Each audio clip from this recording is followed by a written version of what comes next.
lecture, we have discussed the Hahn-Banach theorem, that is the linear functional extension of for the linear functional in case of a real vector space.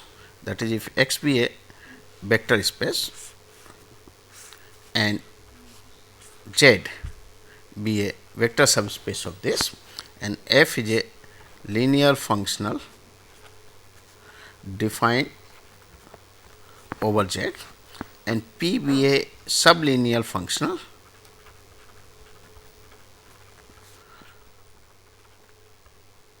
over X defined at each point on X, and F is a linear functional which is dominated by Px for X belonging to Z, then Hahn-Banach theorem says that this linear functional can be extended to a linear entire class X or linear function f delta, such that f delta x is also linear and dominated by p x for every x belongs to capital A. So, this is what we have the Hahn-Banach theorem in case of real vector space. Okay. Sublinear functional we mean a functional which is subadditive. Sublinear functional means a real valued function p on a vector space, real valued functional p on the vector space X, which satisfied the condition of condition that it is subadditive and positive homogeneous, that is, this is equal to p of alpha x is alpha of p x when alpha is greater than or equal to 0 for all alpha in R and x belongs to. So, this is sublinear function. It means in case of the Hahn-Banach theorem, we can extend a linear functional from a vector subspace to the entire class to a bigger vector space X, retaining the same property of linearity and majorization. Now, today we will discuss a generalized form of the Hahn-Banach theorem. We should not restrict only for the real vector space. Even if a vector space X is a complex valued vector space, still the extension of the linear functional on the entire class is possible, retaining the properties of the functional f on Z, whatever this is. So, we get the Hahn-Banach theorem in a generalized form. This we call the Hahn-Banach theorem, the generalized form, or you can say it is a general result for real or complex vector space. Okay. Let X be a real or complex vector space and P a real valued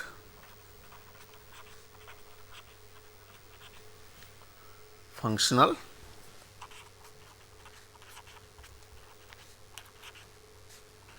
on X,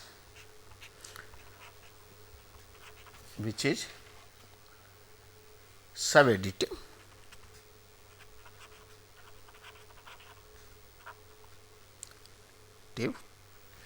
subadditive, that is additive TIVE, okay, subadditive, that is P of x plus y is less than equal to P x plus P y for all x comma y belongs to capital X, okay, and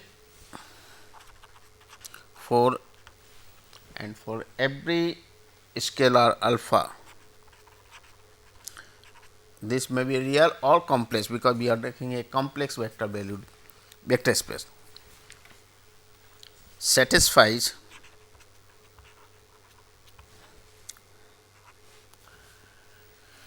P of alpha x is mod of alpha into P x, okay.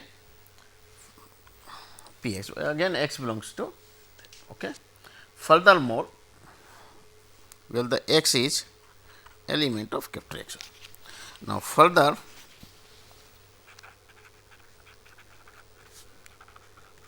more, let f be a linear functional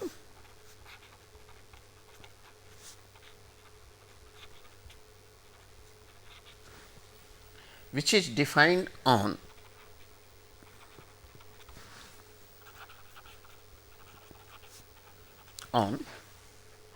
a subspace Z of X. X is a vector space satisfying and satisfies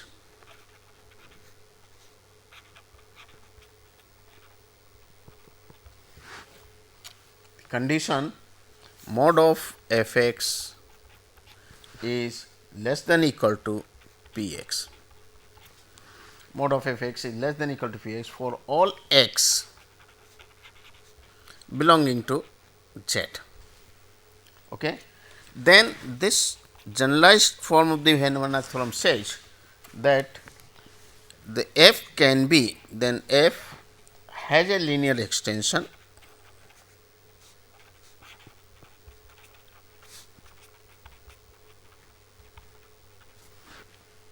f delta from Z to entire x, satisfying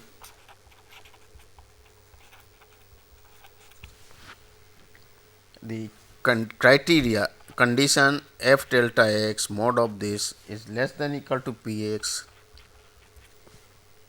for all x belonging to capital X. Okay.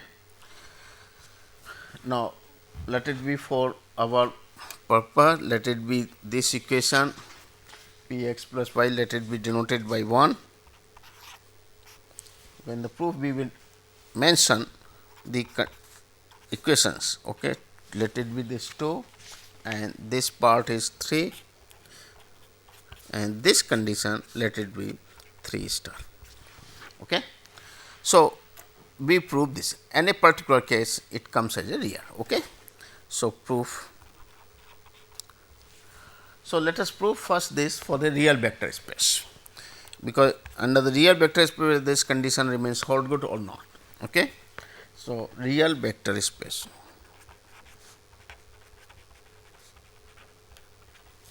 for this real vector space, let us see first.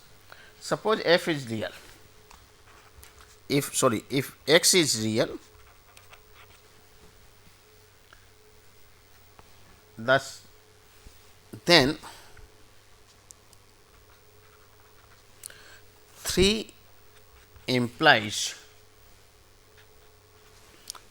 that f x will be less than equal to p x, because f is real. So, either it will have positive value or negative value, but absolute value is less than x. So, f x will be less than equal to p x for all x belonging to Z. Okay. Now, p is a sublinear functional, because when you take alpha to be positive, mod alpha is replaced by alpha, it is subadditive, positive homogeneity, x is real and f is a linear functional satisfying dominated or majorized by p x. So, we can apply the Hahn-Banach theorem in case of the real vector space. So, by Hahn-Banach theorem, so by Hahn Banach theorem for the real vector space.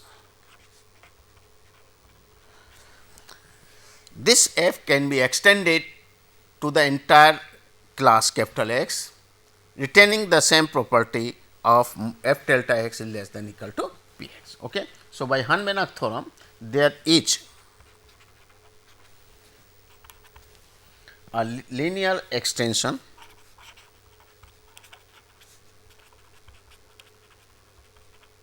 f delta from z to x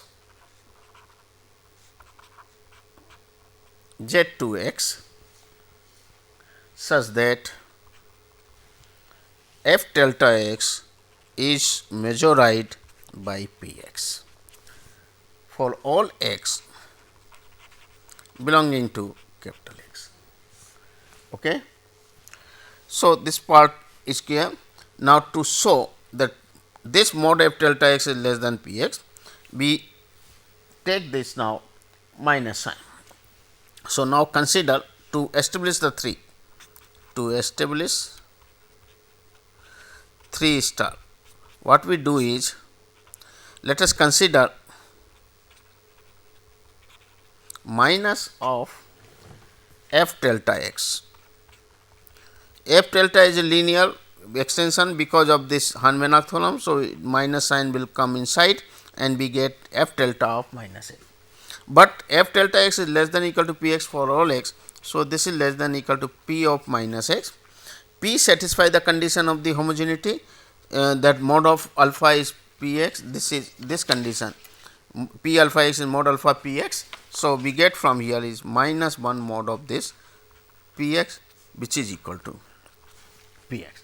So, what we see here is that f delta x is less than p x minus f delta x is also less than p x. Therefore, it will imply mod of f delta x is less than equal to p x for all x belonging to capital X, and this completes the proof for in case of the real vector space.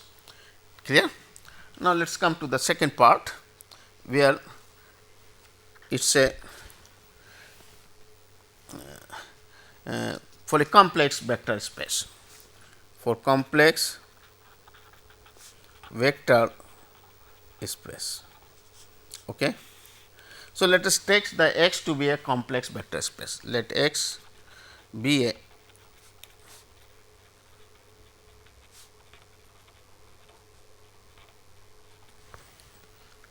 suppose x is a complex vector, then z, which is a subspace of x, will also be a complex vector space, will be, then z is also will be a complex vector space, or then z is also a complex, or you can choose z is a complex vector, will be all is, that is better, is a complex. Okay. It can be real, but we are taking this complex. Okay. Okay. Hence, f is a complex. Now, functional f defined on S. Hence, because z is a complex vector space. So, functional, when we are defining linear functional, it requires the alpha, beta and all these things, and we assume that f is also a complex valued. Then f is complex valued linear functional. Okay. Complex valued linear functional defined on z, defined on z. Okay. So, we can write it f x as the real part and imaginary part of f, that is f 1 x plus I times f 2 x, where f 1 and f 2 are the real and imaginary are where f 1 f 2 are real imaginary part of f, but f 1 and f 2 both are real valued function, real valued function. Okay. So, this one. Now, we wanted to show this linear, this linear functional, which is a complex valued linear functional, can be extended to the entire class X, f delta x, and satisfying the conditions of 3 star. So, what we do is we first look the behavior of f1 and f2. Okay. So, for this, let us assume for the time being that for the moment that z and x which are taken to be a complex value, let it be a real value. Okay. So, for a moment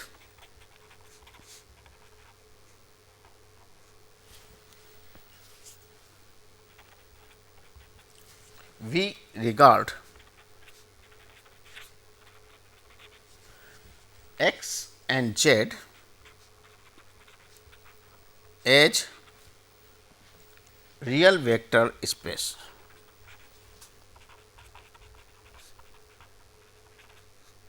Spaces and denote them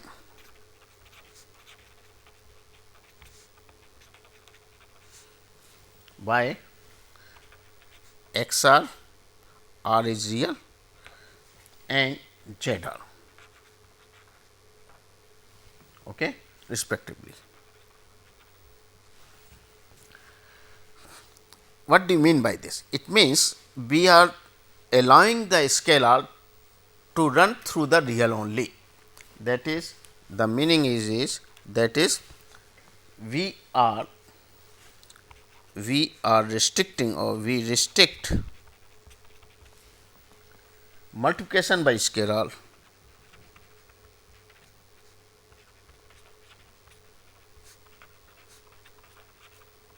scalars to real numbers only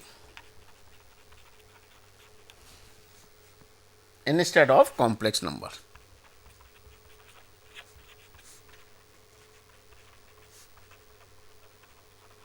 Complex numbers. Okay. Now, since f is linear on z, since f is linear on z, f1 and f2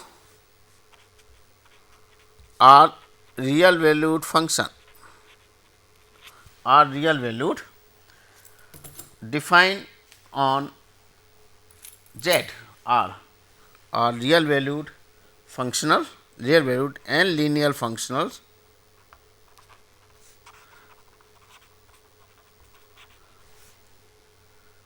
defined on ZR.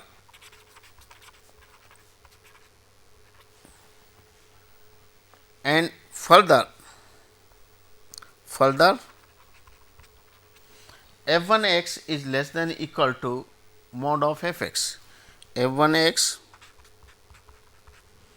is less than equal to mod fx, because fx has a real part f1 and remaining. So, f1 it will always be less than, real part will always be less than or equal to its absolute value, absolute its modulus value mod of fx.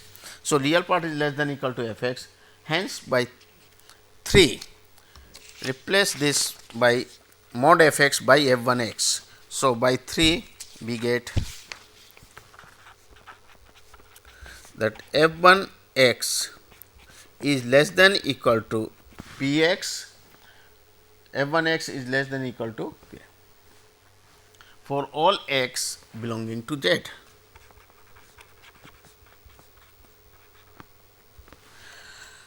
Now, f1 is a linear functional defined on f1x belongs to R, ZR, sorry, this ZR. f1 is linear on ZR, f1 is dominated by px on ZR. So, by Hahn-Banach theorem,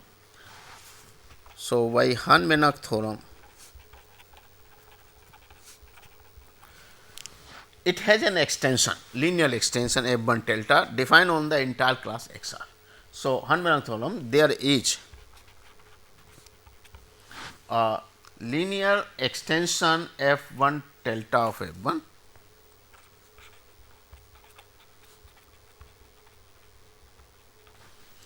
f1 delta of f1 from ZR to XR, such that this f1 R f1 star x is dominated by Px for all x belonging to XR, all x belonging to XR. Okay. So, the real part of the F1 satisfies the condition of this on a real vector space XR, on a part of this. Okay. So, let us take the F1. Now, once F1 is there, let us take the X2. Okay. Now, we turn to F2 now. So, what we do is returning to Zn. So, return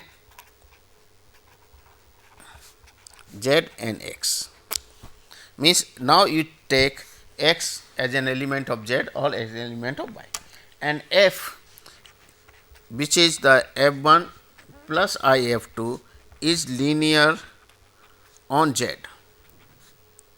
This is linear on Z. So, okay. So, for every x belonging to Z, I times of f x, this is equal to basically I times of f1 x plus I times of f2 x. But f is linear, so this will be equal to f of I x. Again f of x is this, so we can write f1 of I x plus I times of f2 of I x, is it not? Therefore, if we equate the real and equating the real and imaginary part, what we get from here is the f2 x, the real part of this is minus f1 I x, is it not? So, f1 we have got it, f2 also we get it in terms of f1. Hence, for all x, hence if for all x belonging to x, let us set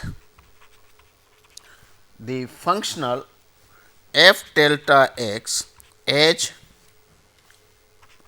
f1 delta x minus I times of f1 delta I x. Okay. Now, if I set this f star x when x belongs to capital A, then clearly if x is restricted to Z, x is restricted to Z, that is if x belongs to Z, then this f delta x, let us give the number here again. Okay. So, this is 5, we have seen up to here 4, what was the 4 here, third star we have gone, is it not? So, what is the fourth is, the fourth one was f delta x is, yeah, this is be fourth, let it be this fourth. Okay. And then we are taking to be the fifth and sixth as fifth, we can take to be, this is fifth. Okay. Let it be fifth. Okay. And then let it be sixth is f2 x, and this one is 7. Okay. Let us mark this thing. Now, we use. Okay. So, what we say, if x is restricted to Z, that is if I take x, then sixth we can see that f2 x is nothing but minus f1 I x, that is f star x is f x on Z. So, then 6 will give, because f2 x is minus f I x and here is f1 x is also there. So, f x this part, f x which is equal to f1 plus I2 f2, I2 x means I1 f1. So, here we can write f 2 in place of this. So, whenever the x in z, then we can say that f is delta x,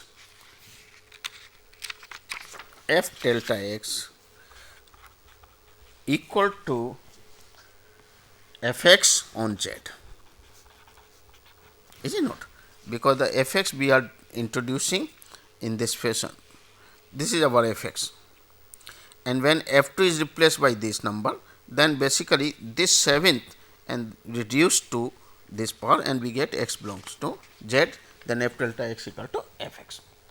Now, we have defined the f delta x to be this for the entire x, and for this one we are getting this as f 1 x, okay, and then minus I times of f 1 of I x, clear, I x. It means if I take the extension of this, f 2 is minus f, so the extension of this on entire x is this one, clear. So, this clearly shows, this shows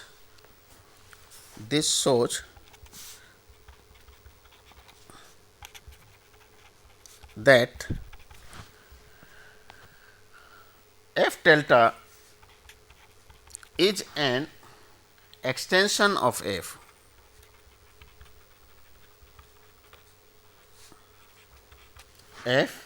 from z to entire x. Okay.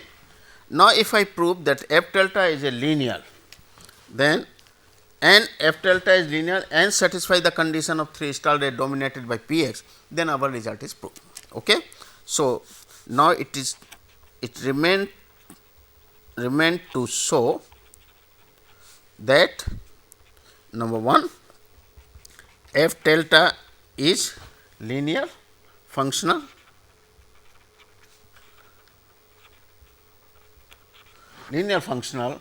on the complex vector space X.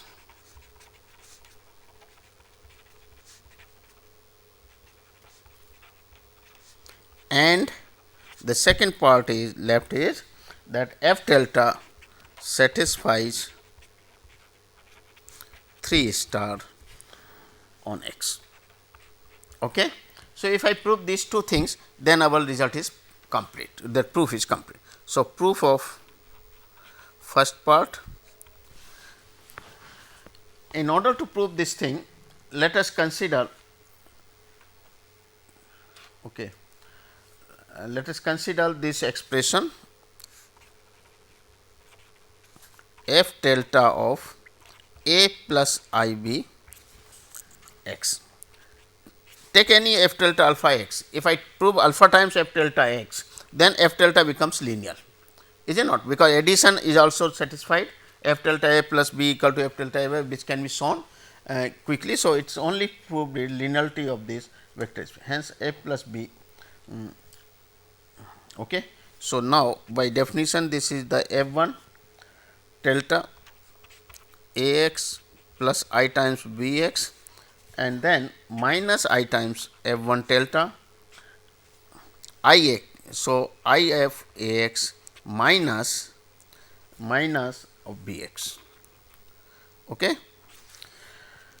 f 1 star delta is a linear extension which already have proved. So, this can be written as a f 1 delta x plus b f 1 delta I x, then minus I a f 1 delta I x minus b f 1 delta x, and then combine this thing, we are getting a plus I b f x. That just we can write it f 1 I a and so on. So, this shows that f delta is linear. To prove the second one, so f delta is linear. Okay. Because f delta is defined here. Now, to prove this thing third, that is required to show is required to prove that mod of f delta x is less than equal to p x for all x belonging to x. Now, if suppose f delta is 0, f delta x is 0, then for any x as such that then third holds, because p x will always be greater than equal to 0, because p x plus y, because p x plus y is less than equal to p x plus p y, and p of alpha x is equal to mod alpha into p x. Okay. So, if I take here x by 0, x is 0, then we get from here these two implies p of x will always be greater than equal to 0. Okay. This is by, let it by 0. So, p x will be greater than equal to 0 always. Okay. So, we get from here. So, let us suppose let x be such that f delta x is not 0. Okay. If delta x is not 0. If it is not 0, then we can write its polar form. So, using the polar form, we can write f delta x as is modulus f delta x into argument e to the power I theta. Okay.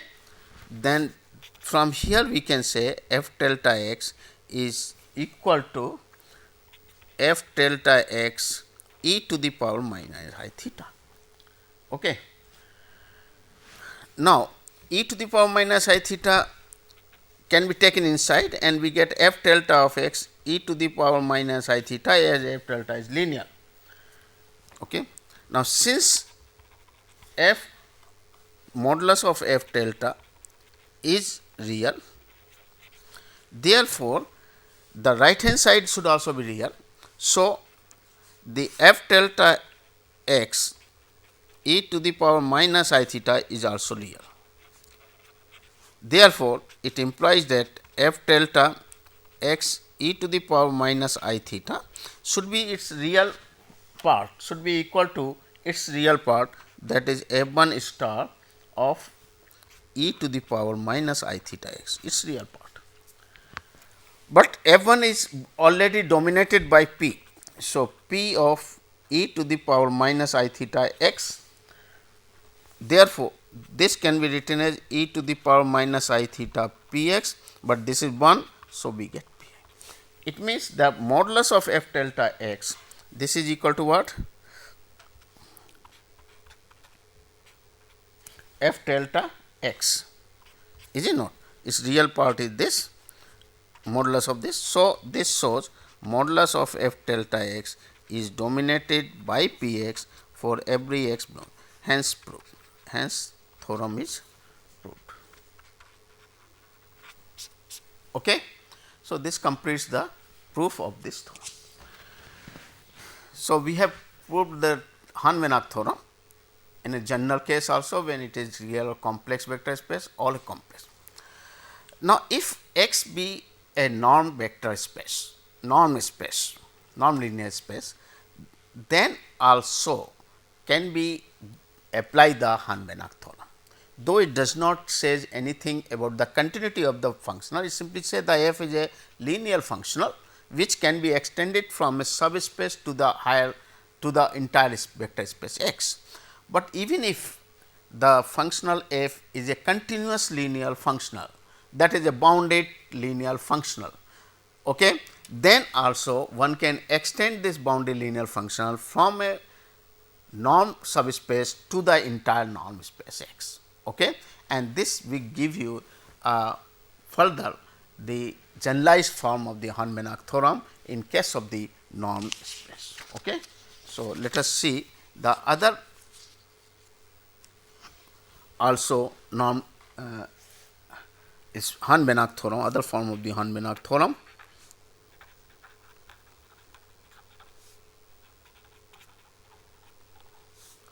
In case of norm spaces,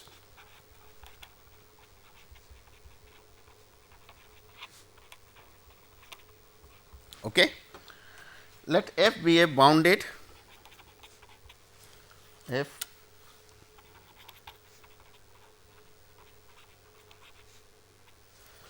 bounded linear functional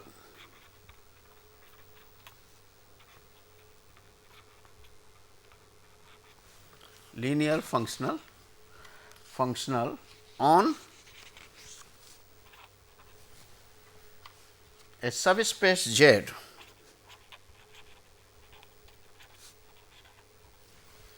of a norm space X.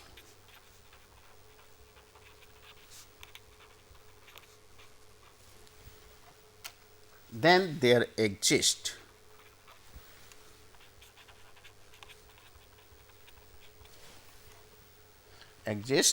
a bounded linear functional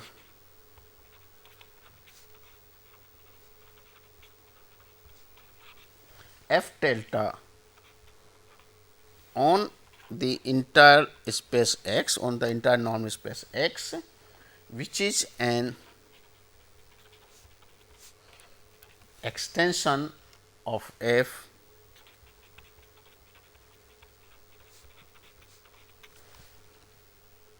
to X and has the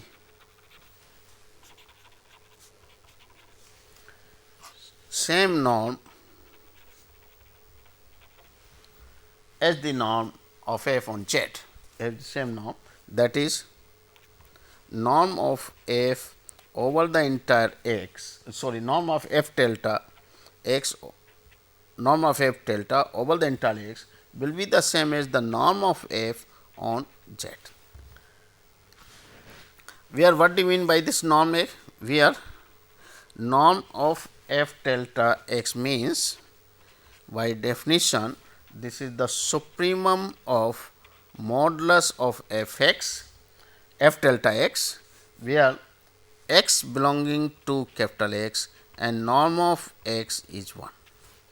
Okay. This is by definition, and similarly norm of f z means supremum of mod f z over x of f x, sorry, f x, when x belongs to z, this is x, and norm of x is 1. Okay. So, this gives the extension of the bounded linear functional to a entire norm space, from subspace of norm to a entire space. The proof of this theorem is easy. What we do is, we try to develop a sublinear functional P in terms of the norm of f over z, and then once it is a sublinear function established and f is dominated by the sublinear function, f is linear on z, then by using the Hahn-Banach theorem for real vector space case, one can get the result quickly. Okay. Now, let it be this number be 8. Okay. So, if suppose if z is a singleton set 0, that is a norm subspace containing only 0, then obviously the linear functional will be only f will be 0 and its extension, and hence its extension is f delta, which is also 0 on x. So, it is nothing to prove much. Now, if z is different from singleton set 0, now we wanted to make use of the Hahn-Banach theorem for the real vector spaces. So, what we do is, let us consider a pseudo. So, for all x belonging to z, we have mod of f x is by definition modulus, f is a bounded linear function. So, modulus of f x is less than or equal to norm of f into norm of x, and the norm f is taken over z because x is point in z. So, the right hand side is, we can choose P x as norm of f z into norm of x, because it is a real valued functional, it is a real valued. Now, if P is also subadditive and positive homogeneity, then it will satisfy them. Clearly, P is sublinear. P is sublinear functional. Why it is sublinear functional? Because if we take this thing sublinear functional for entire x, for over for all x, sublinear functional over entire x, x norm. Why? Why it is sublinear functional over entire norm? Because P of x plus y, we can write it as norm of f z into norm of x plus y. Okay? Norm of x plus y, because norm is taken to be the same. Now, this is norm space, so it is less than equal to norm of f z into norm of x, by triangular inequality, norm of z into norm of y, and this gives the p x plus p y. Similarly, p of alpha x, when x belongs to, remember on x, okay, then this is equal to norm of f z, norm of alpha x, then this will be equal to mod alpha into p x when x belongs to capital X. So, p is a sublinear functional on this, and our f is dominated by the sublinear functional p. So, by using the, use Hahn Banach theorem for real vector space. Okay. So, what we conclude is there exists a linear function f delta. So, there exists a linear, there exists an extension, or we conclude that there exists a linear functional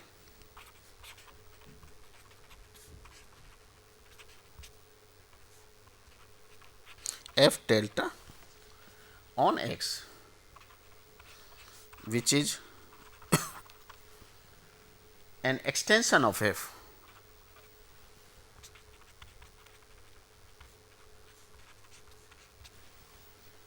and satisfies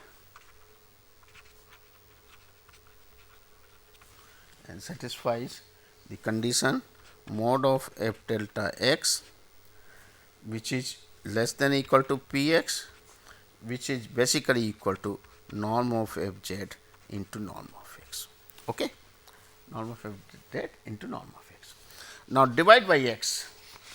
So, we get from here is f delta x over norm x, take the supremum over all x belonging to capital X, where norm of x, supremum over x over the norm x is equal to 1. We get this is less than equal to norm of f z, but this one is nothing but norm of f delta, which is equal to, so this implies norm of f delta over x is less than equal to norm of f z. Okay? Clear? But z is a vector subspace of x. Sorry, norm subspace means it is a vector subspace of x. So, norm of f delta x cannot be lower than the norm of f over z. Okay? That is because it is extended. Therefore, combine these two, we get norm of f delta x equal to norm of f z, and that proves the result. Okay? That proves the theorem. Okay? Now, clear? So, we have seen the vector space, we have seen the case in the norm space. Now, in Hilbert space the situation is very simple. So, remark, okay, in case of the Hilbert space,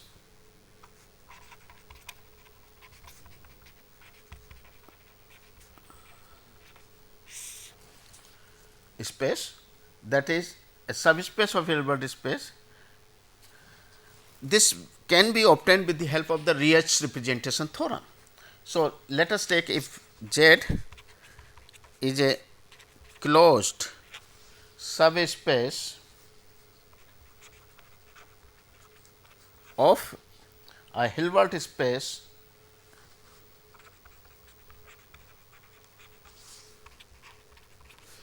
X, which is say equal to H. We are denoting Hilbert space by H. Then F has a Rietz's representation, then every bounded linear functional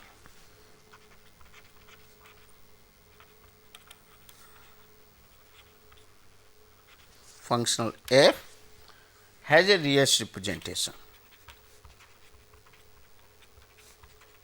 This we have already discussed. That is, every bounded linear functional, that is f x can be expressed in terms of the inner product x z, where z is uniquely determined by f, z is uniquely determined by f and norm of z equal to norm of f. This is by Banach, this is by Rietz's representation theorem. Okay. Since this inner product is defined over the entire H, so this gives the, since the inner product is defined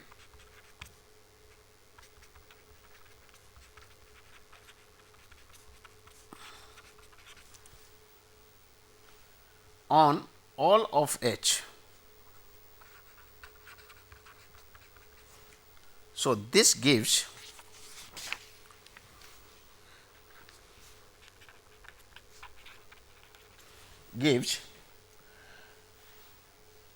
on all of H. So, this gives at once a linear extension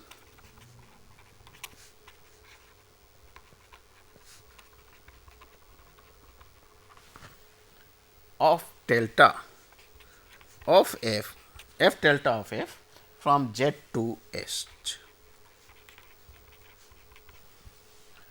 and f delta has the same norm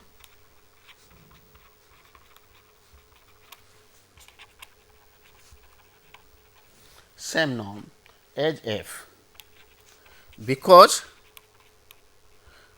norm of f delta is also norm of Z,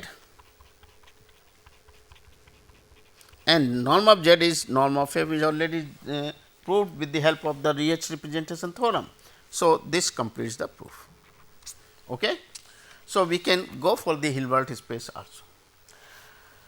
Now, as a consequence of this, one can find out one Hahn-Banach theorem gives the guarantee that a norm space is enriched by a boundary linear function. That is, we have sufficient number of the boundary linear functional defined on the norm space, so that the theory of the dual space can go very smooth. And in fact, a result will tell you that if we pick up an element x in a norm space x, then corresponding to this we can always find a boundary linear functional satisfying the Thurston criteria, and that result is a very interesting one. So, we form a result in the form of theorem, that is a bounded linear function. We also bounded linear. This result is for bounded linear functions, okay, on the norm space. Let x be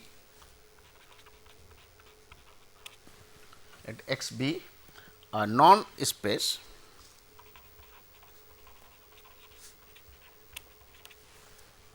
and let x naught is not equal to 0. We any element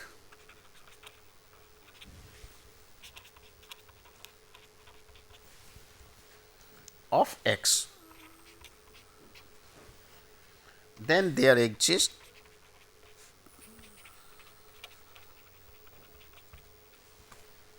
a non-linear functional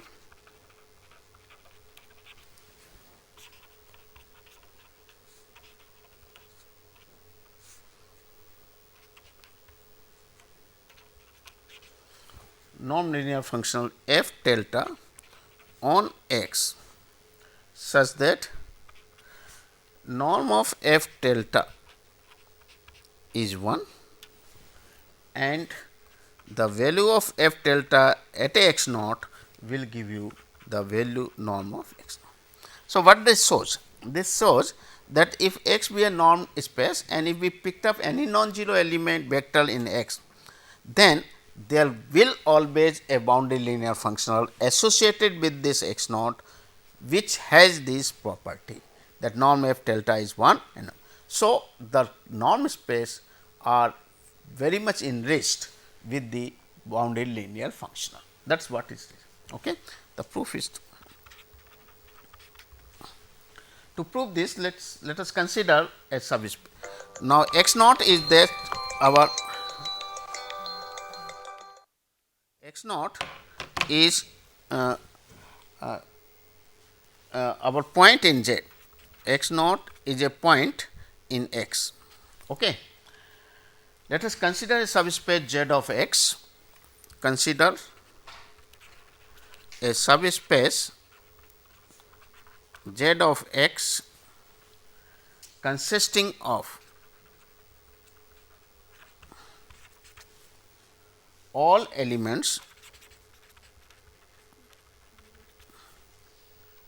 x which is of the form alpha x naught, where alpha is a scalar.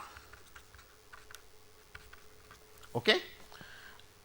Now, so this form is subspace, clear, because it is generated by R.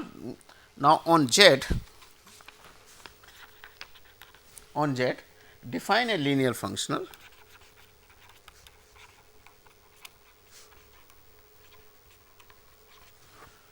f y f of x as x means alpha x naught as alpha times norm x naught. Okay.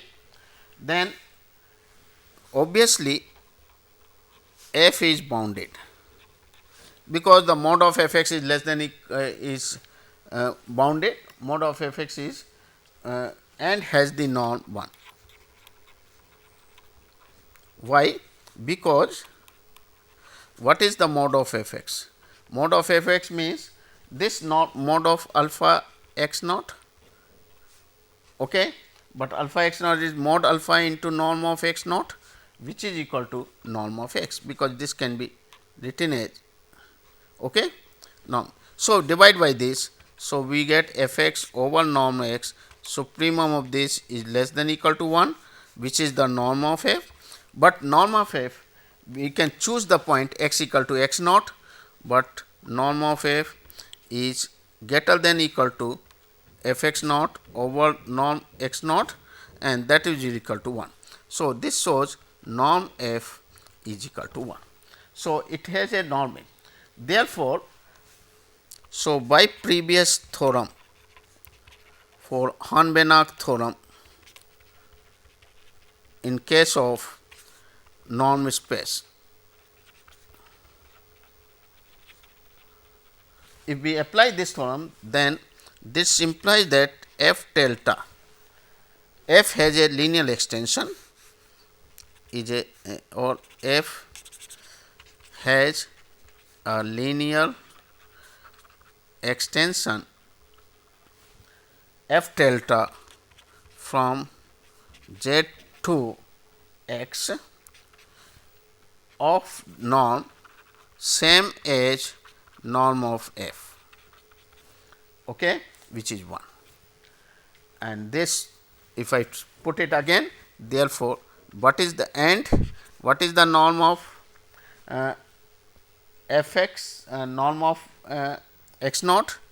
If I take this f delta x naught, then f delta x naught will be equal to f x naught, which is equal to norm of x naught, and this proves the result. Okay. Thank you. Thanks.